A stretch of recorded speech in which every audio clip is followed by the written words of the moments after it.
சிவகங்கை மாவட்டம் திருப்புவனத்தில் சுங்கச்சாவடி கட்டண உயர்வு காரணமாக தேங்காய்கள் தேக்கமடைந்துள்ளதால் விவசாயிகள் தவித்து வருகின்றனர்.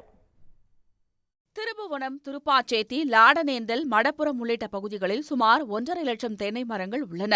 இங்குள்ள தேங்காய்கள் ருசி அதிகமாகவும் எண்ணெய் சத்தும் மிகுந்துள்ளதால் மத்திய பிரதேசம், சத்தீஸ்கர், குஜராத், உத்தரப்பிரதேசம் உள்ளிட்ட பகுதிகளுக்கு லாரிகளில் விற்பனைக்கு அனுப்பப்படுகின்றன.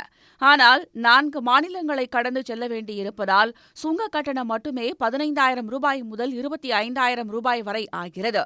இதனுடன் லாரி வாடகை சேர்த்து 1 லட்சம் ரூபாய் வரை செலுத்த வேண்டியுள்ளது என்றும் வெளிமாநில வியாபாரிகள் விலை குறைவான கர்நாடகா, கேரளா தேங்காய்களை வாங்குவதால் திருப்புவனத்தில் தேங்காய்கள் லட்சக்கணக்கில் தேங்கி கிடக்கின்றன என்றும் விவசாயிகள் கூறியுள்ளனர்.